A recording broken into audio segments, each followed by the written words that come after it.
Eno ye program yo ensulo ey'enkya wano ku 3 ABN TV. Yiga okutandika olunaku ne Katonda.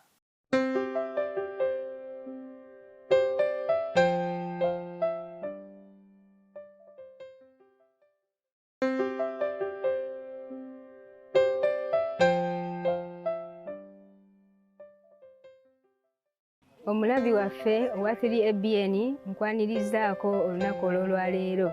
Ekyawandiikibwa ekyolwaleero kiva mu Isaaya essula 55 olunyiriri olw'omukaaga nga lugamba nti munoonye Mukama nga bw'akyayinzika okulabika, mumukaabirire nga bw'akyali okumpi.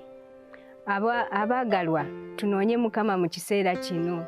Waliwo akaseera akajja nga tetukyayinza kunoonya Mukama ne tumulaba. Tudde gy'ali tujja kumulaba era tujja kutambulira mu mazima ge. Mukama abawe omukisa. Amanya gange nze Naluwaga Agnes Ssenteza.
Atenderezebwe Mukama kubanga awulidde bye musaba.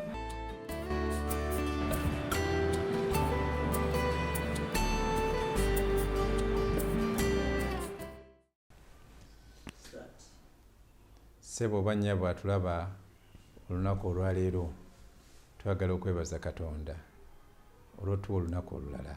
Nate olunaku olwaleero tugenda kusoma ku wansi w'omutwe ogugamba ekibi ky'obusosoze mu kabira. Tujja kweyambisa ekikyawandiikibwa okuva mu bikolwa by'abatume essula ey'okumi olunyiriri lwa 28. Naye nga tetunnagendayo katusabe. Katonda waffe omulungi tukwebaza olw'otuwa olunaku olulungi. Tukwegayiridde Mukama nga tukusaba tetuyambe olambulule ekigambo kyo gwe nga bw'oyagala. Kwe kusaba kwaffe mu linnya lya Yesu Kristo omulokozi waffe. Amiina. Abaagalwa, tugenda okusoma ekyawandiikibwa mu bikolwa by'abatume essula ey'ekumi olunyiriri olwa 28. Mumanyi nga si kirungi omuntu Omuyudaaya okwegatta n'ow'eggwanga eddala oba okujja gy'ali, era Katonda yandaga n'emmegga okuyita omuntu yenna omuzizo oba omubi. Ekyawandiikibwa kiva mu bikolwa by'abatume essula ey'ekumi 28. English version eyinza okuwa version yaayo etugamba nti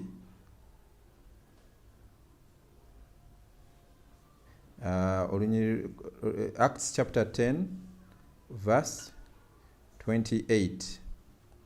It reads, "Then he said to them, you know how unlawful it is for a Jewish man to keep company with or to go to one of another nation.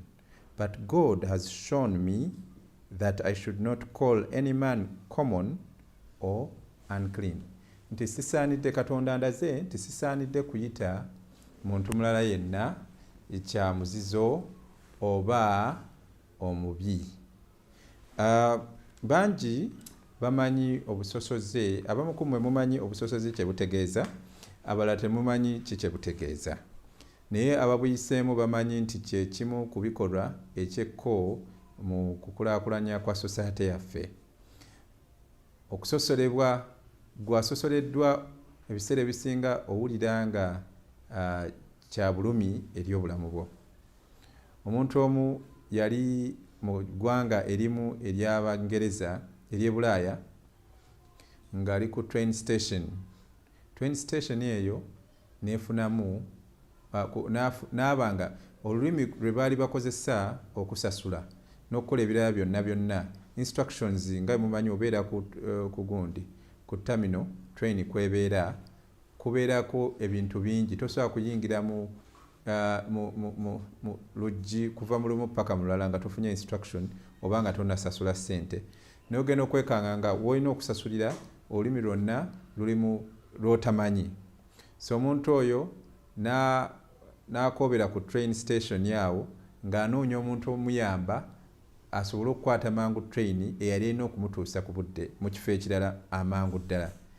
Naye olw'okuba nti yali muddugavu, abantu abamu ekifo kye yalimu nga ky'Abazungu nga kya beeru, so abantu bangi tebasobola kumuyamba paka we yakola ki, we yalemererwa okufuna engeri y'okuyambibwa n'afuna engeri ey'okugoberera instructions ezo n'agenda n'alinnya train, naye ng'obudde bwali bumuyiseeko. Omuntu omulala gwe mmanyira yagenda mu nsi endala nga mulwadde muyi, naye n'atuuka mu eddwaliro nga layini alaba abalwadde bangi. Abalwadde abangi abasinga ku bonna baali beeru. Omuntu oyo n'alwa mu layini, buli abasawo ne bakolanga ku buli yali omweru yenna, naye omuddugavu nga teri amufaako. Lowooza ku kintu ng'ekyo nga gwe oli mu nsi bw'etyo. Lowooza okuba nti gwe omuntu omweru azze mu ggwanga lyo naye ng'abasawo bonna basooka kufa ku baddugavu. Kiba kiruma oyo abalina okufuna obujjanjabi oba saavisi yonna. So obusosoze kikosa ebintu bingi, kikosa ennono z'abantu, kikosa saavisi eri abantu, kikosa emitima gy'abantu. Olwo nno twogedde ku busosoze bwa kutunula ku langi z'abantu.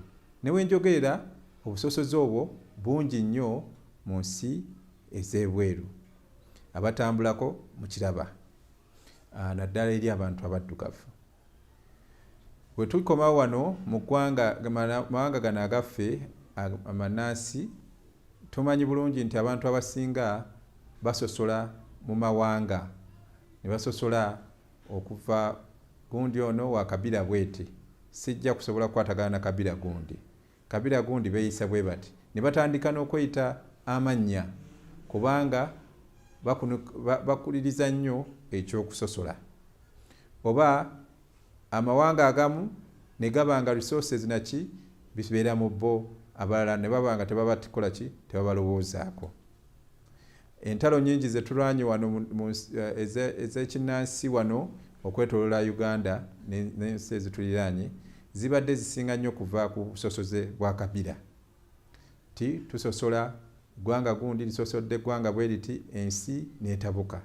Twagala nno okwebaza gavumenti yaffe wano mu Uganda, efubye nnyo okulaba nti obusosoze obwa kabira ebunyigiriza, eteekawo emiwaato okulaba nti abantu bakola ki, nti bafuna engeri gye bakola ki, gye bakwataganira awamu.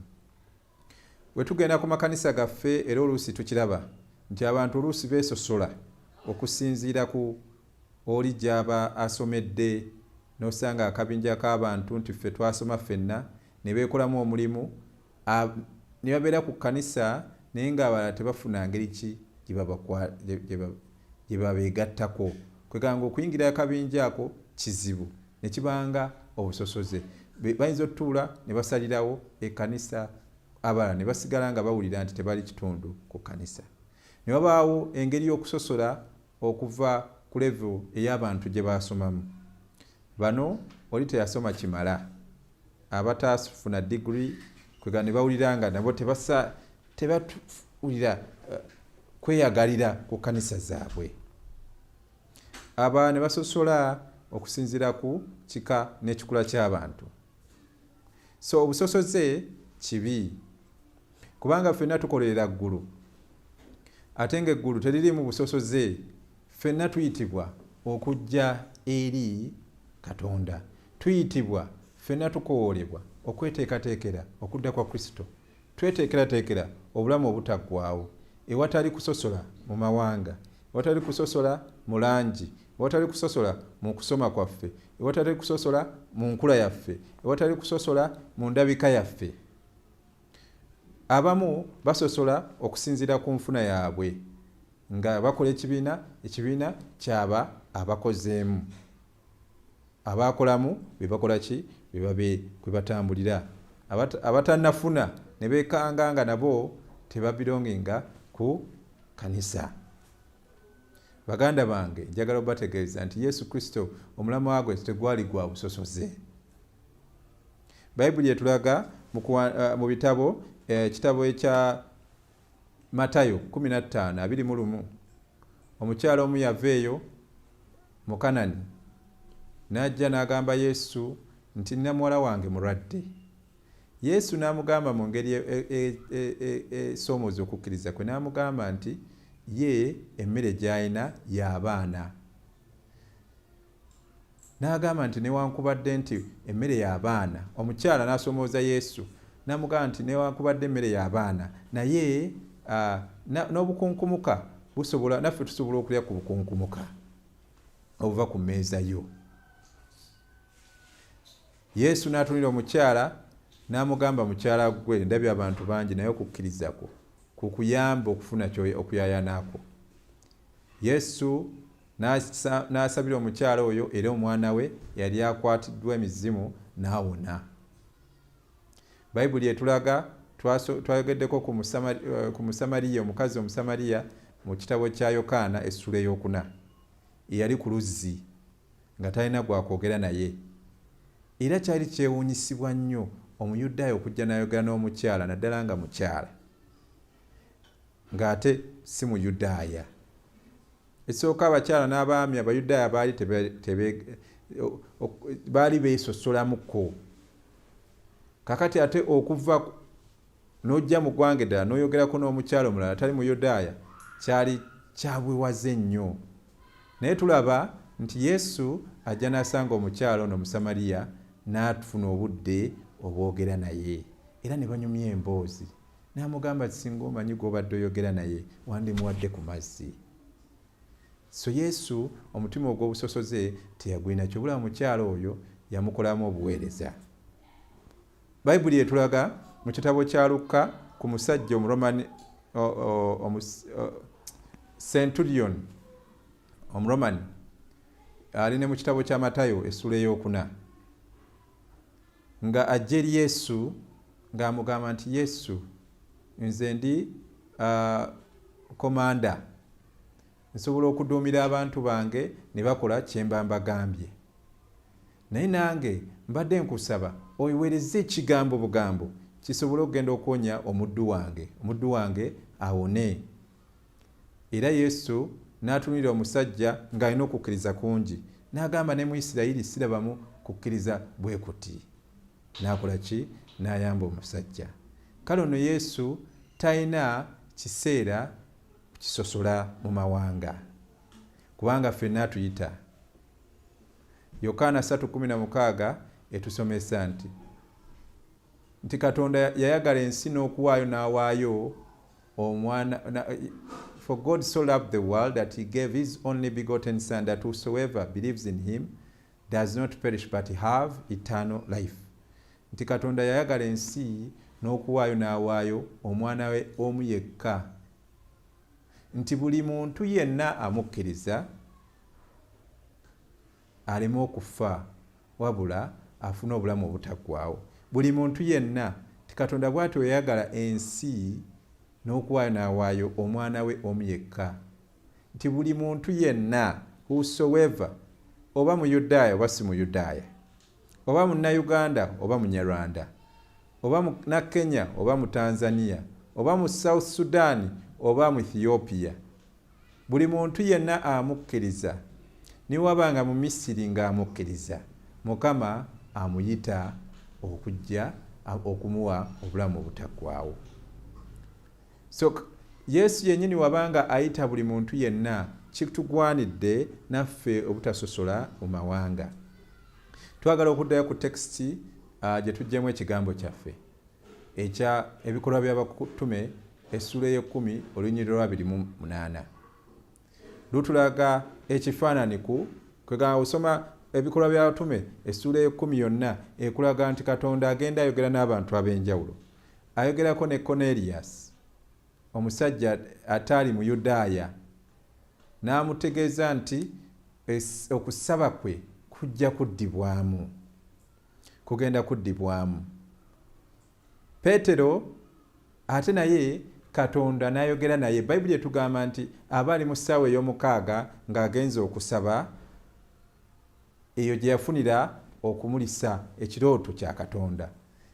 Bayibuli n'emugamba nti Katonda n'amugamba nti zuukuka, n'amulaga n'amulaga reptiles, n'amulaga ebisolo bye wandirowoozezza nti tebyandiriiriddwa. N'amugamba nti kiikyo sala lya. Manye ebiseera ebisinga weebakanga enjala ekuluma oyinza okufuna ebirooto ng'ebyo. Naye wano Katonda yalabisibwa Peetero n'amugamba zuukuka sala. Peetero n'agamba Mukama waffe nti naye Katonda ddala okimanyi nti ebbanga lyonna nkuze siryanga ku kintu kitatuukiridde. Wano osanga baganda baffe bangi abatera okugamba nti Peetero awo olaba Katonda yagamba Peetero genda olye lya reptile. Naye Katonda wano agezaako okukaatiriza ensonga gy'aliko si ya byakulya, kubanga oluvannyuma ejjajja n'amutegeeza ki kyeyali ategeeza. Peetero wano akulaga nti ebbanga lyonna okuze okimanyi Yesu, nti tondabangako nga nkeera ku makya ne ŋŋenda ne ndya omusota, tondabangako nga ŋŋenza okulya ggoonya, tondabangako nga nkedde ne ŋŋenda ne ndya kino. Ebiseera byonna bye namala naawe Yesu, namala ebiseera ebyo byonna nga siridde kintu kyesittaza ekitali kirongoofu. So Peetero awa obujulizi wano eri Yesu nti ebbanga lyonna ly'abeera ne Yesu teyalya ku kintu kitali kirongoofu. Njagala okwogerako n'atuwuliriza nga ogamba nti tusaanidde okulya buli kye tukyandiridde. Bayibuli etulaga nti Peetero avaayo ng'atangazaamu ku nsonga eyo. Naye Katonda n'ategeeza Peetero ki kyali agezaako, n'annyonnyola Peetero okuyita mu bikolwa ki kyali agezaako okuyita mu kirooto. N'amugamba nti Peetero, waliwo abantu abagenda okujja gy'oli. We bajja genda nabo mugende mu nnyumba ya Cornelius. Peetero aba ali awo nga wuuyo agenze mu nnyumba ya Cornelius. Cornelius n'asanyuka. Kati teebereza singa Peetero yalimu obusosoze buno, omulimu gwa Katonda tegwandisobodde kukozesebwa okuva mu ye okugenda mu nnyumba ya Cornelius, kubanga yandibadde alimu omutima ogw'obusosoze. Obwakabaka bwa Katonda tebwandigenze eri nnyumba ya Cornelius, kubanga Cornelius yayita baganda be ab'emikwano bajje babeerewo ku lunaku olwo, nti kubanga okuddibwa essaala ye yali egenda kuddibwamu. Amawulire amalungi gali nti Peetero wagenda mu nnyumba eyo n'abuulira, n'ajjukiza abantu bonna ku Mwoyo Omutukuvu nga bwe yakka ku Yesu, n'atambula ng'akola bulungi, ng'alwanyisa omulabe Setaani. Aba akyabuulira ku mawulire amalungi eri ennyumba eyo, Katonda n'asumulula ennyumba eyo. Omwoyo wa Katonda n'akka eri ennyumba ya Cornelius, ennyumba etaaliko Bayudaaya bokka. Mujjukireko Peetero ebiseera biri nga alimu n'okutya okw'okutambula n'abantu abatali bakomole. Era Pawulo n'amurebukinga. Kakati essaawa zino Peetero omwoyo amuluŋŋamizza okubeera wamu n'abantu abalala Abayudaaya be bandibadde basosola. Kati nno gwe atabeerangako n'Abayudaaya, nafuweeribwa omukisa nti nababeerakokko nabo muddandala mu nsi yaabwe. Of course balina ekibuga kiri ekirala kyebandiise ekyaboonoonyi Tel Aviv, balina ekibuga ekitukuvu ekya Yerusaalemi. Naye newobeera nga oli mu kibuga kiri ekya Tel Aviv, si kyangu nnyo gwe kwogera na mukyala gwolaba nti oyo Muyudaaya, naddala nga yeebikkiridde. Si kyangu nnyo gwe kwogera na Muyudaaya mulala ng'omubuuza ebikwata ku kitundu ekyo, bakuyitako buyisi, kubanga balaba totuukiridde, tosaanidde, balaba nga oli unclean. So Bayibuli oba ogisoma olina okuteekamu context eyo. Naye twogera kati n'ogenda e Yerusalemi ojja kusanga nti n'onoogenda okukyalira ebifo ebyo ebimu bye bayita ebitukuvu birimu okwawula. Abakyala muyite eno, abaami muyite eno. Omwami atatuukiridde bulungi wano totuukawo, gwakola bw'oti kwegamba bikyalimu okusosola. Era bw'otamala gagenda n'ogwa ku muntu asiba nga asaba nga bw'asaba alindiridde kujja kwa Mesaya, n'omala gamutuukirira bw'otyo, kubanga bakyalimu endowooza eyo nti Omuyudaaya ajjudde omwoyo, tolina gamusemberera bw'otyo, beeraba ng'abantu ab'enjawulo. Katonda ampuliriza era ndaba, njagala okutegeeza nti ffenna tugenda mu kifo kyekimu. Katonda waffe atulindiridde. Yesu yatugamba nti agenza okuteekateekera ekifo ekyo tagenda kusosolamu ani agenda okujjako oyo kasita abanga alina tiketi emusobozesa okutuuka mu ggulu, abanga mutuukirivu ekimala Katonda ajja mwaniriza mu ggulu tetusuubirayo kusosola, kubanga ffenna tujja genda n'ekitugatta kusinza Katonda waffe emirembe n'emirembe. N'olwekyo twewale ekikolwa ekyekibi eky'okusosola mu bantu. Gwakedde olunaku olwaleero tokeera kusosola mu bantu nti oyo atuukiridde tatuukiridde, nti oyo musiraamu si musiraamu, oyo muadvent si muadvent, oyo mukatuliki sijja kwogera naye, oyo wa kikula kino sijja kwogera naye, oyo wambala bweti. Nkusaba muganda wange, oba ogenda okutambula olunaku olwaleero, oba okolagana n'abantu, tososola mu bantu. Tulina n'omuze ogusosola mu bantu n'ogamba oyo si wakutegeera kwange, oyo byenjogera tajja bitegeera. Naye njagala okuzzaamu amaanyi nti abo boonyoomoola Katonda yabatonda, era Katonda akuyita okukolagana na buli muntu yenna. Bw'oba ng'obaddemu ensonga yonna, omutima ogw'obusosoze eri ekikula ky'abantu, oba okusosola mu mawanga, nkusaba weenenye, kubanga nakyo kibi. Katonda omulungi akuwe ekirabo, akuwe okusaasira, akuwe omutima ogusabira, ogwaniriza buli muntu. Osobola okwaniriza buli muntu yenna Mukama gwakutadde mu ngalo zo mu makaago. Katonda omulungi akusaasire era ffenna atusaasire, tulekeraawo okusonyiwagana, okweyawulagananga. Kusabira muganda wange era mwannyinaze ti Mukama nga olowooza ku bigambo ebyo, Mukama akuwa ekisa. Gwe babadde basosodde, Mukama akuwa omutima ogusonyiwa abo abaali bakusobyako. Katonda omulungi abeere wamu naffe olunaku olwaleero. Kwe kusaba kwaffe mu linnya lya Yesu Kristo omulokozi waffe. Gwandaba wenna weewombeeke tusabe. Katonda waffe omulungi ow'ekisa, tukwebaza okuyita mu kigambo kyo, ebikolwa by'abatume essula 10 olunyiriri lwa 28 lutulaga nti nti Peetero ye yali akimanyi nti kuva dda nadda Abayudaaya tebalina kwegatta n'abansi ndala, naye n'omuwa okwolesebwa nti okwagala kwo kwetaagisa okuba nti tukolagana n'abantu bonna. Tusaasire ffe ffenna abadde n'omutima ogulowooza okusosola mu mawanga, okusosola mu langi, okusosola mu ngeri emu oba endala. Tusaasirayo Mukama, tuyambe tube n'omutima gumu ogutugatta, kubanga ffenna twatondebwa Katonda, era tumanyi nti Katonda mu biseera ebiteeketeeke alukitima ffenna abasaanidde okubeera wamu naye emirembe n'emirembe. Era ensi tutegeere okukolagana ku nsi kuno nga tetunaana kulowooza ku bya mu ggulu. Tusaasirayo Mukama, kola ku ebyo byonna byonna abantu bo bye balina ebibasoomooza. Abalwadde Mukama tusaba obawonye, abalina ebibatabudde Mukama tusaba obatabaganye.